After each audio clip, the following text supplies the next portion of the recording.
좀 오래된 영화 중에 브루스 올마이티라고 하는 그런 코미디 영화가 하나 있습니다. 짐 캐리라고 하는 미국 코미디 배우가 주연을 했던 영화인데요. 아마 보신 분들은 기억이 나실 겁니다. 브루스라고 하는 어떤 한 지역 신문의 기자가 있었는데 그가 하도 특종이 잘 안 잡히고 여러 가지 불평과 불만들이 많다 보니까 하나님께서 나타나셔서 그에게 이제 전능을 주십니다. 전능, 모든 것들을 다 할 수 있는 능력을 주십니다. 그래서 그걸 가지고 한동안은 재미있게 세상을 자기 마음대로 막 만들어가면서 그렇게 살아가고 또 특종거리들도 막 자기가 만들어서 그렇게 승승장구하지요. 그런데 어느 날 하나님께서 다시 나타나셔서 이 브루스라는 기자에게 숙제를 하나 주시는데 그 숙제가 바로 무엇이냐면 전능도 주었으니까 이 지역에 있는 사람들의 기도를 들으고 그 기도에 응답을 해주라는 그런 숙제를 주게 됩니다. 그리고 그 순간서부터 수많은 사람들의 기도 소리가 그의 귀를 따갑게 만들죠. 계속해서 그 기도 소리를 들으면서 괴로워하다가 어느 날 밤에 일괄 다 선택해버리고 그 기도 제목에 전부 다 예스 하고 그렇게 응답을 하게 됩니다. 그리고 그 다음날 온 세상이 다 난리가 나 있는 것을 보게 됩니다. 복권 1등 당첨자가 수백 명이 되고요. 그리고 죽었던 사람이 살아나기도 하고 난리가 나 있는 것입니다. 이것이 그냥 예스라고 그냥 기도에 다 응답해 주는 것이 중요한 게 아니라 세심하게 그 모든 것들을 살펴봐야 되는 그 수백 명, 수천 명의 그 기도들을 다 그렇게 하나님께서는 살펴보고 계시니까 참 우리 하나님 바쁘시겠다 하는 생각을 좀 하게 됩니다. 우리의 기도도 어떤 사람 또 이런 생각, 또 저 사람은 저런 생각, 우리의 기도가 서로 상충되기도 하고 또 여러 가지 좋은 것도 있고 좋지 못할 수도 있는 것들을 구하는 것을 하나님께서 다 들으시고 그 중에 가장 좋은 길들을 선택해서 우리에게 주셔야 되니까 얼마나 바쁘실까 하는 생각을 하게 되는 거죠. 오늘 성경 본문에도 예수님이 정말 많이 바쁘신 상황이 벌어지게 됩니다. 거라사에서 사람들을 치유하고 나서 그 치유한 예수님께서 이제 배를 타고 다시 이쪽으로 넘어오셨는데 오자마자 그 예수님에게 어떤 한 노신사가 와서 무릎을 딱 꿇습니다. 이 누구냐면 야이로라고 하는 회당장이죠. 회당장이라고 하면 요즘 누구에 비견할 수 있을까요? 이 지역에서는 글쎄요, 성남시장님 정도가 되지 않을까 하는 생각이 듭니다. 정치, 문화, 종교, 또 뭐 경제 모든 면에서 가장 큰 영향력을 가지고 있는 사람이 바로 회당장입니다.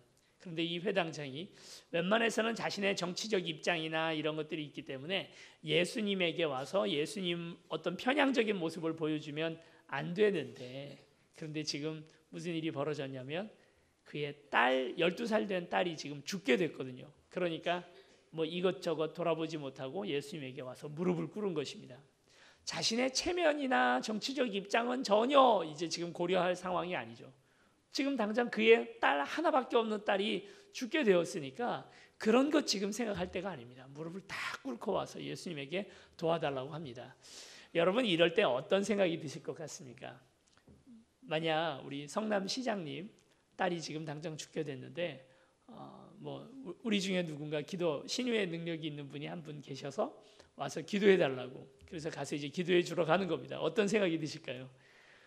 대박이죠. 이거 잘 되면 정말 성남시에서 우리 교회가 확 뜨는 거는 금방 쉬운 일 아니겠습니까? 똑같은 상황이에요. 지금 예수님에게 와서 야이로가 그 지역의 회당장이 와서 내 딸을 좀 고쳐달라고 하는데 예수님이 가서 못 고칠 리도 없을 것 같고, 그리고 엄청난 기적을 보게도 되겠지만 이제 이 지역에서 예수님이 활동하고 다니는 것은 이제 너무 편해지는 아주 역사적인 사건이 되는 거죠. 사람들이 너무나 많은 기대와 또 이 설렘을 가지고 이 장면을 보기 위해서 지금 수백 명이 지금 다 나왔습니다. 그리고 예수님 가는 그 길, 야이로의 집을 향하여 가는 길에 아주 북새통으로 수많은 사람들이 다 밀려 지금 그 길을 향하여 가고 있는 중입니다. 여러분 어땠을까요? 많은 사람들이 바쁜 마음을 가지고 지금 당장 죽게 됐다고 하니까 조금이라도 더 빨리 가야 되겠죠. 조금이라도 더 빨리 가려고 다 밀고 떠들고 그러고 가고 있는 중에 그 수많은 사람들 중에 딱 한 사람, 전혀 다른 마음을 가지고 예수님에게 가고 있는 사람이 있습니다. 누구냐면 혈루병 걸린 여인입니다. 이 혈루병 걸린 여인은 우리가 레위기 15장에 보면 혈루병에 관한 여러 가지 이야기들이 나옵니다. 레위기 15장에는 유출병이라고 그렇게 얘기를 하는데요.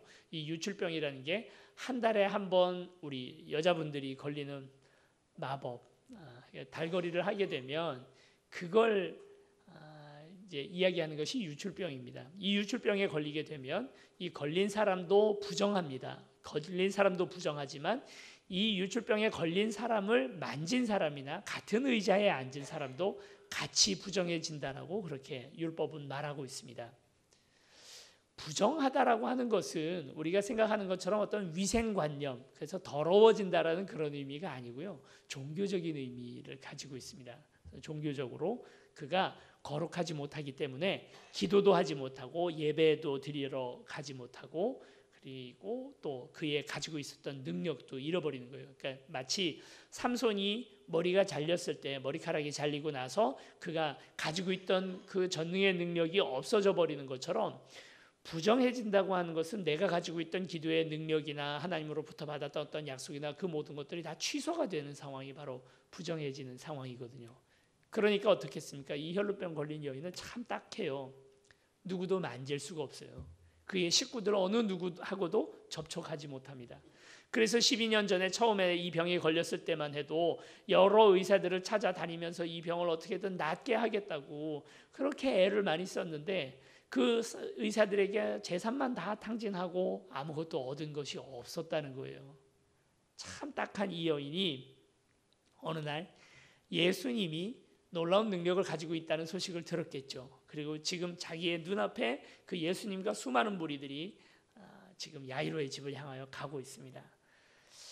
이제 여기서 참 생각해 봐야 할 게 무엇이냐면요. 이 혈루병 걸린 여인의 순수한 믿음을 예수님께서 나중에 칭찬하는 모습을 보게 되는데 도대체 순수하다는 게 뭘까 하는 것 생각해 볼 필요가 있습니다. 이 여인은 이제 예수님을 향하여 나아가잖아요. 굉장히 이기적이에요. 생각해 보세요.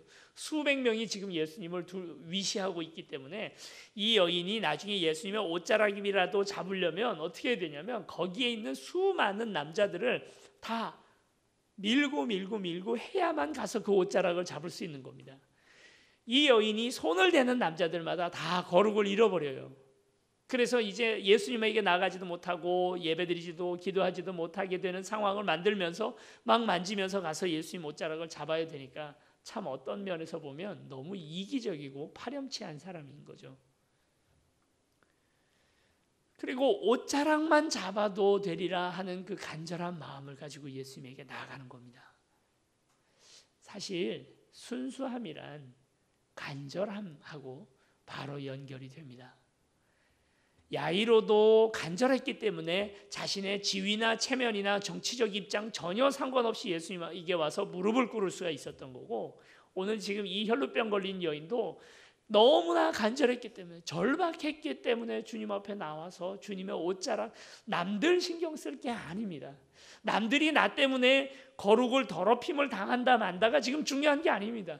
당장 내가 죽게 생겼는데, 내 딸이 죽게 생겼는데 어떻게 그걸 그냥 가만히 있을 수 있습니까? 남들이 나를 어떻게 생각하든지 상관없이 야이로는 무릎을 꿇을 수밖에 없는 거고, 지금 당장 남들이 지금 거룩함을 잃어버리든 말든 간에 상관없이 나는 주님 앞에 주님 옷자락 손 잡을 수밖에 없는 겁니다. 여러분, 이거저거 많이 생각하고 다 고려하고 남들이 나를 어떻게 생각할까? 은혜 언제 받습니까? 그렇잖아요. 내가 오늘 손 들고 찬양하면 날 보고 이상하다고 생각하지 않을까? 내가 부르짖으며 기도하면 그걸 보고 날 미쳤다고 생각하지 않을까? 그런 거 다 고려하고 생각하고 나면 그러면 언제 주님 만나시려고요? 그렇지 않습니다. 주님을 만나는 모든 이들에게 바로 이 마음, 간절히 주님을 부르짖고 나아가는 그 마음이 있어야 주님 붙들 수 있는 겁니다. 그래서 지금 이 여인은 생각해보면 참 재밌죠. 야이로의 딸은 12살이잖아요. 이 여인은 지금 병 걸린 지가 12년입니다.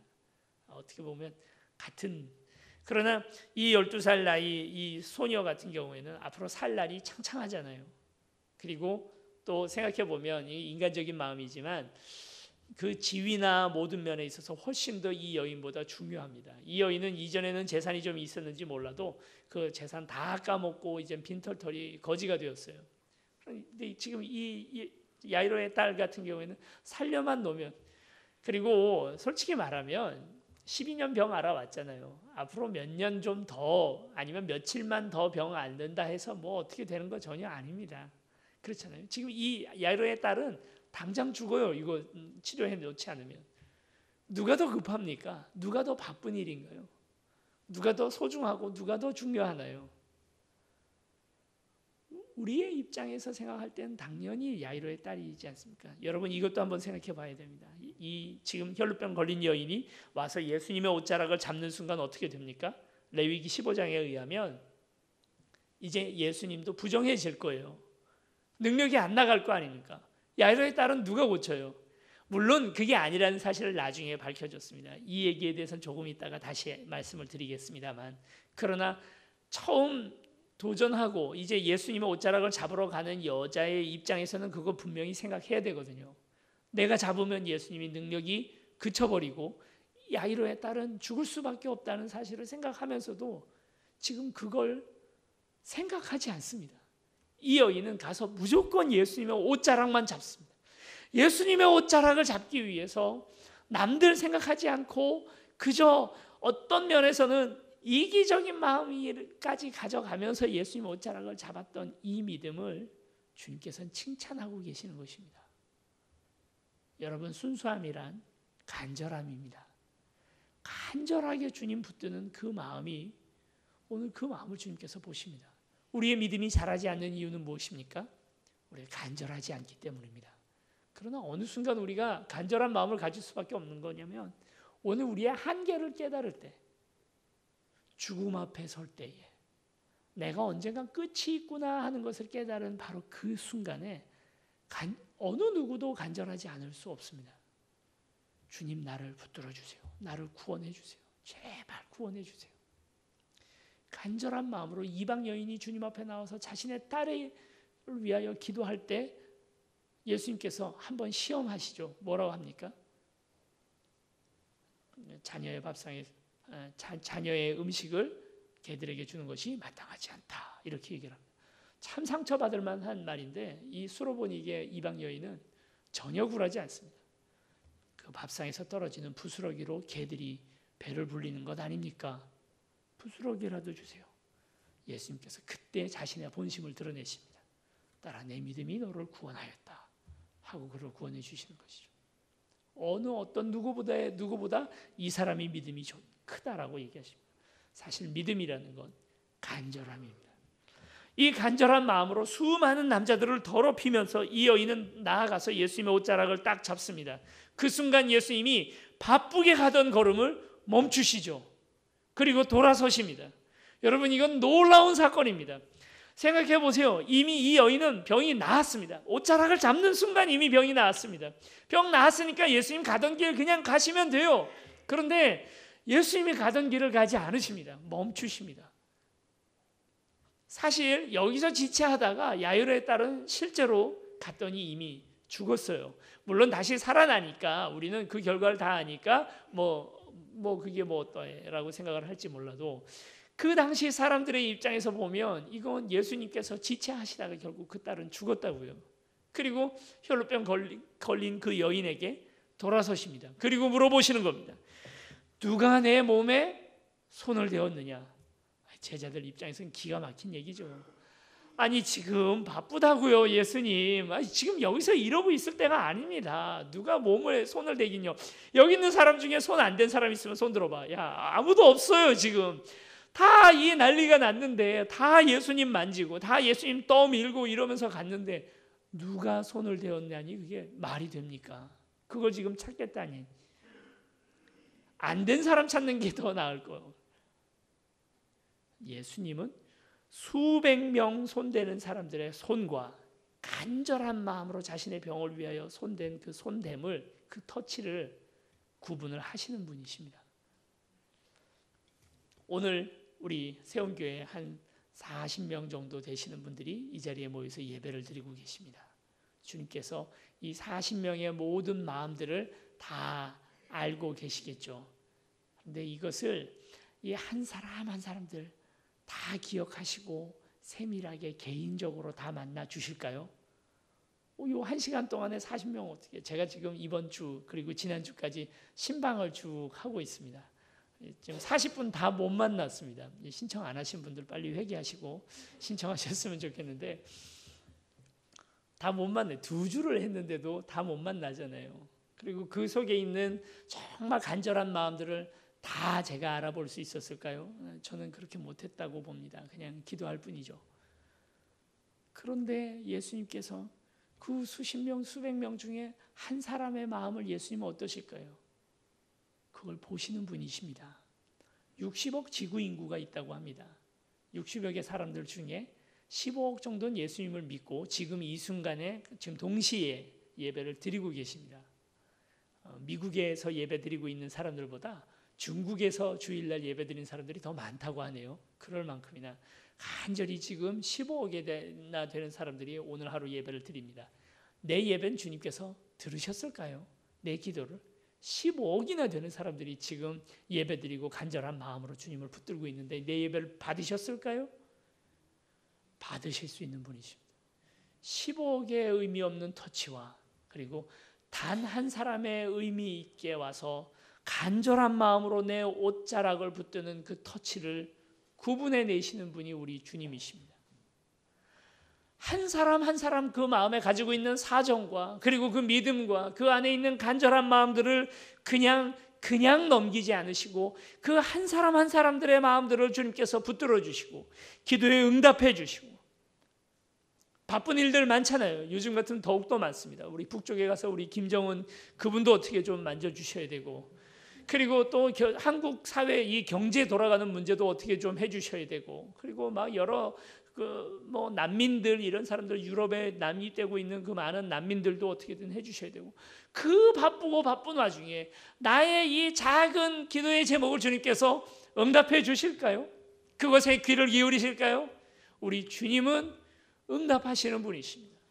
수백 명의 터치 중에 그 한 사람 간절한 여인의 터치를 구분하시고 그걸 보시겠다고 멈춰 서시고 돌아서십니다. 더 놀라운 사실은 무엇입니까? 이미 병은 나았습니다. 병 고치려고 돌아서신 것이 아닙니다. 뭐 하려고 돌아서셨나요? 오늘 성경 본문에 이렇게 되어 있습니다. 보시려고, 그 얼굴을 보시려고 돌아서셨다고. 오늘 성경은 그렇게 말합니다. 예수님은 우리를 보기를 원하시는 분이십니다. 바쁘잖아요. 바쁘면 뭐 얼굴 봅니까? 여러분 자녀들에게 가장 큰 불만 중에 하나가 그거 아닙니까? 바쁘다고. 아, 연초라 너무 바빠. 뭐 또 연말이라 너무 바빠. 월말이라 너무 바빠. 안 바쁠 때가 언젠가요, 도대체? 엄마 얼굴 한번 보러 오라는데 못 오지 않습니까? 참 왜 이렇게 바쁜지. 바쁜 일들 가운데 그렇게 시간의 위급함 속에서 오늘 우리는 그 사람의 마음 알아주고 그리고 그 얼굴 한번 봐주고 이야기 한번 들어주는 것은 같이 절하되죠. 그게 그렇게 중요하다고 생각하지 않습니다. 그런데 주님은 아무리 바빠도 이 여인 얼굴 보겠다고 돌아서신 거예요. 일전에 저희 어머니 살아계실 때 한번 어머니 가슴 아픈 사연 한번 들은 적이 있었습니다. 저희 외갓집이 조금 복잡한 집안이었는데요. 외할아버지가 전처와 사이에서 낳은 자녀들, 그런 이모들, 외삼촌들이 있었고요. 그리고 또 외할머니가 전 남편과 사이에서 낳았던 자녀들, 이모들, 외삼촌들이 또 계셨습니다. 두 분이 결혼하셔서 또 다시 낳았던 그 이모 외삼촌들이 또 있었습니다. 무려 12분이 저희 그렇게 계셨는데 12분 중에 저희 어머니가 9번째 딸입니다. 어느 날 이제 저희 어머니 9살 때였다고 기억을 하시던데 밖에 나가서 신나게 놀다가 돌아왔더니 이 아랫목에 이렇게 이불에 쌓아놓은 밥이 한 그릇이 있더래요. 춘궁기고 막 보리쌀도 귀하던 때에 하얀 쌀밥을 이렇게 보니까 이성을 잃으셨죠, 저희 어머니가. 그리고 이제 가만히 계산을 해보니까 오늘 아버지, 그러니까 저한테 외할아버지죠, 외할아버지가 안 들어오실 것 같더랍니다. 그래서 허겁지겁 손으로 그 밥 한 공기를 마른 입으로 다 드신 거예요. 그러고는 덜컥 체했는데 너무 심하게 체하셔서 이제 목숨이 경각에 달릴 정도로 그렇게 심하게 체하셨답니다. 그날 밤새도록 저희 외할머니가 저희 어머니 배를 쓰다듬어 주시는 거죠. 밤새도록. 그리고 저희 어머니 이렇게 말씀하셨습니다. 그날이 본인의 어머니를 독차지했던 유일한 날이었다. 이렇게 기억을 합니다. 자녀가 12이나 되다 보니까 어떻게 독차지합니까? 그런데 그날만큼은 엄마가 나에게만 집중해 주셨다는 겁니다. 그 순간만큼은 예수님이 이 혈루병 걸린 이 딱한 여인, 12년 동안이나 고생했던 이 여인을 집중해 주시는 겁니다. 얼굴을 보시고 말을 들어주시고 그리고 그분에게 칭찬하시는 겁니다. 내 믿음이 너를 구원하였다. 우리 주님을 언제 우리가 독대합니까? 언제 우리가 우리 주님을 독대합니까? 우리 주님은 기도하고 간절한 마음으로 주님 앞에 나와 주님의 옷자락을 잡는 모든 성도들을 독대하시는 주님이십니다. 그 얼굴 바라보시고 같이 말씀 나누시고 교제하기를 즐겨 하시는 주님이십니다. 아무리 바빠도요, 얼굴은 봐야죠. 얼굴은 보고 살아야죠. 예배 끝났다고 식사도 안 하고 그냥 가시면 어떡합니까? 얼마나 맛있는 밥인데요. 제가 한 10몇 년 동안 교회 생활하면서 신앙생활하면서 세운교회 밥이 제일 맛있는 것 같아요. 제가 그래서 우리 이인숙 권사님하고 지금 경쟁 중입니다. 설교로 부흥하느냐, 밥으로 부흥하느냐. 설교 때문에 등록하신 분이 더 많은지, 밥 때문에 등록하신 분들이 더 많은지 내기 중입니다. 질 것 같아요. 그래서 요즘에 아주 긴장하고 있습니다. 교제가 얼굴 같이 보는 게 이렇게 중요합니다. 다음 주에 우리가 특별히 그래서 우리 삼척을 같이 가려고 합니다. 우리 삼척에 가서 전교인 수련회로 가게 되는데요. 수련이다 보니까 같이 뭐 신앙적인 이야기들도 많이 있겠고 여러 가지 중요한 부분들도 있겠지만 아무리 바쁘셔도 같이 오셔서 그때는 같이 즐거운 교제의 시간들을 좀 나눠주시면 좋겠습니다. 잘 준비가 되어 있습니다. 네, 지난번에 한번 이제 우리 이범술 집사님하고 같이 가서 장소 섭외도 하고 다 했는데 이제 뭐 우리 이범술 집사님 또 이제 얘기를 잘 해주시겠지만 아주 좋은 장소에 좋은 많은 것들이 잘 마련이 되어 있습니다. 이범술 집사님이 뭐 다른 것보다도 너무 신나해 하시는 거예요. 너무 기뻐하시는 거예요. 야, 여기 데리고 오면 막 다 너무 좋아하시겠다. 뭐 그거 생각하면서 많이 기뻐하시더라고요. 저도 덩달아 마음이 기뻐졌습니다. 꼭 다 같이 참석하셔서 그 시간이 아주 좀 좋은 교제의 시간들이 잘 됐으면 좋겠습니다. 우리는 항상 교제를 누군가 얼굴 보고 같이 이야기 나누는 걸 맨 뒤에다가 둡니다. 그러나 이게 더 중요합니다. 이게 훨씬 중요합니다. 이 중요한 것들 때문에, 바쁜 일들 때문에 이 중요한 일들을 우리가 잘 잊어버리고 살아갑니다. 저도 큰 교회 목사로 있다 보니까 자꾸 처리해야 할 수많은 일들이 있더라고요. 그 수많은 일들 때문에 실제로 돌봐야 할 그 영혼들을 돌아보지 못하는 경우들을 너무나 많이 느끼게 되었습니다. 이제 내가 이제 단독 목회를 하게 되면 절대 그러지 말아야 되겠다. 한 사람 한 사람 한 영혼들의 이야기들을 들어줘야 되겠다 하고 마음을 먹었습니다. 이 마음이 저의 마음이 계속 되었으면 좋겠습니다. 주님께서는 돌아서셔서 이 여인을 보시고 따라 이렇게 이야기를 하시죠. 왜 돌아서셨을까 생각해 보면 그렇습니다. 딸이기 때문이죠. 주님의 딸이기 때문에. 그냥 지나가는 아줌마라면 그러지 않았겠죠. 그러나 이 여인은 이 순간 믿음을 가지고 주님의 옷자락을 잡는 바로 그 순간 딸이 된 것입니다. 우리는 목적을 따라서 계속해서 세상을 살아갑니다. 목적이 이끄는 삶이라는 그런 책도 있는데 그 책에 물론 중요한 내용은 그 뜻이 아니었겠지만 우리는 목적, 일 중심적으로 뭔가 해야 할 과업 중심으로 계속해서 이 땅을 살아갑니다. 그러다 보니까 이 과업을 해결하기 위해서 많은 것들이 뒤로 밀리게 되는데요. 그런데 예수님은 사람을 고쳐주셨습니다. 이미 이 여인은, 혈루병 걸린 여인은 병이 나았습니다. 일은 해결이 됐잖아요. 일 처리하시는 분이었으면 이거 일 처리됐으니까 내가 야이로의 딸 가서 고쳐주고 다시 돌아올게 하셨을 텐데, 그게 아니고 일 처리하듯이 일을 다루시는 것이 아니라, 일이 중요한 것이 아니라 사람이 중요하다는 사실을 분명히 알고 가십니다. 그리고 그에게 딸이다라고 얘기를 하십니다. 딸, 내 자녀인 것이죠. 어떤 한 선교사님이 몽고에 처음 가셨을 때 있었던 일이라고 합니다. 가서 그 몽고에서도 택시가 있으니까 택시를 잡아 타고 어디로 가는데, 이 택시 기사는 택시 운전도 하는 분이지만 또 특별히 말도 같이 이렇게 목축을 하는 그런 분이었답니다. 어느 날 그 택시 타고 가고 있는데 택시 기사가 가다가 갑자기 손님 죄송합니다 하고 차를 멈추더라는 거예요. 그러더니 막 수백 마리의 말들 있는 그 말들 틈으로 비집고 들어가더라는 겁니다. 그리고 그 말 한 마리를 잡아가지고 오더라는 거예요. 그리고 택시 뒤에다가 매가지고 다시 가기. 이게 어떻게 된 걸까 하고 사연을 물어보니까 뭐냐면 이 택시 기사 말이에요. 도망간 지 몇 달이 된 겁니다. 근데 그걸 찾은 거예요. 그 말들 틈 사이에서 찾아가지고 자기가 데리고 가는 겁니다. 참 몽고 사람들 눈도 좋다 싶은 생각도 드는데, 그 수백 마리 말들 중에 자기 말을 구별해내고 그것을 찾아가는 겁니다. 하물며 목장 주인이 자기 말도 그렇게 구분해내는 그런 주인인데, 오늘 우리가 우리의 딸, 우리의 자녀 수백 명, 수천 명이 함께 뛰어도 그 중에 내 아들 뛰는 것만 보입니다. 수백 명, 수천 명이 있어도 내 아들만 딱 보입니다. 내 자녀만 보입니다. 우리 주님 눈에 보이시기에 오늘 수백 명, 수천 명이 있어도 오늘 우리만 보입니다. 이유가 무엇입니까? 우리가 그분의 아들이고 그분의 딸이기 때문입니다. 그걸 구분해내시는 분이 바로 우리 주님이시죠.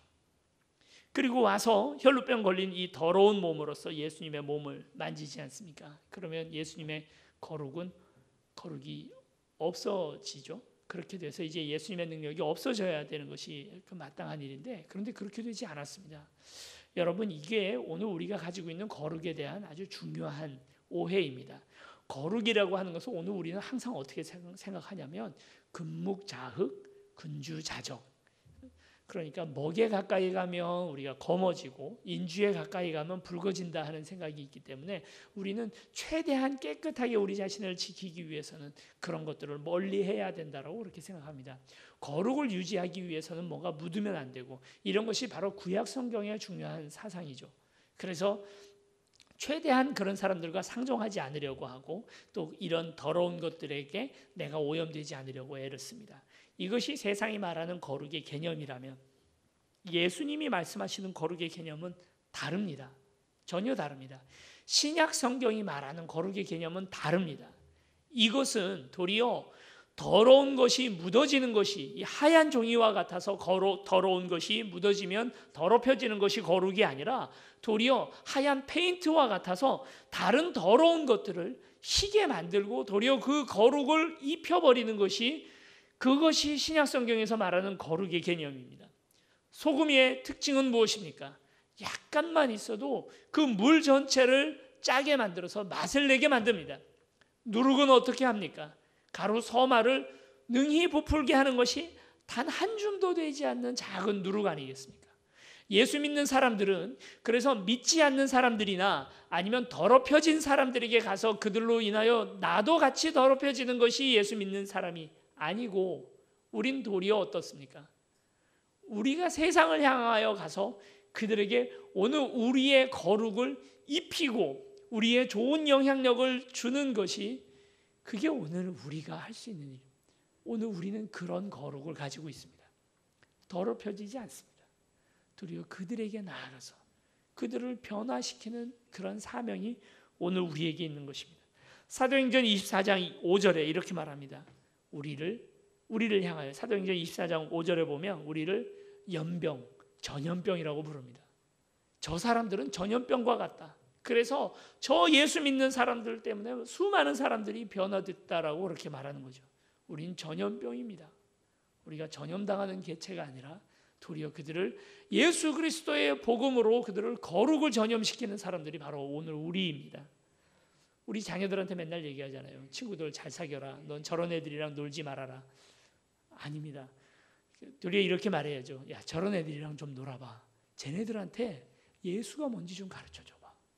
어떻게 살아야 하는지 저 사람들에게 알려줘봐 하고 우리 자녀들에게 말해야 되지 않겠습니까? 히브리서 11장 38절에도 이런 사람은 세상이 감당하지 못하느니라 이렇게 말합니다.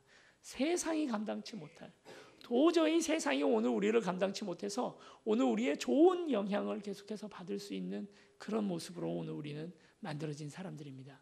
그래서 우리의 거룩을 묻히고 다니는 사람, 혈루병 걸린 여인처럼 그들의 거룩을 도리어 파괴하는 오늘 우리가 아니라 이제 오늘 우리는 그 사람들에게 오늘 우리가 가지고 있는 예수님의 복음과 그리고 또 좋은 은혜로 그들을 변화시키는 일들을 오늘 우리가 해나가게 될 줄로 믿습니다. 오늘 우리에게 간절한 마음이 있으십니까? 오늘 주님의 옷자락을 잡기를 원하십니까? 오늘 주님께서는 옷자락을 잡아서 오늘 우리 안에 가지고 있던 많은 간절한 기도의 제목을 들으실 뿐만 아니라 더 넘어서서 오늘 우리의 얼굴을 보기를 원하십니다. 오늘 우리를 만나기를 원하십니다. 문제를 해결해 주시기를 원하시는 하나님이 아니라 오늘 우리를 만나기를 원하시는 바로 그 하나님 앞에 함께 나아가는 저와 여러분들이 되시기를 원합니다.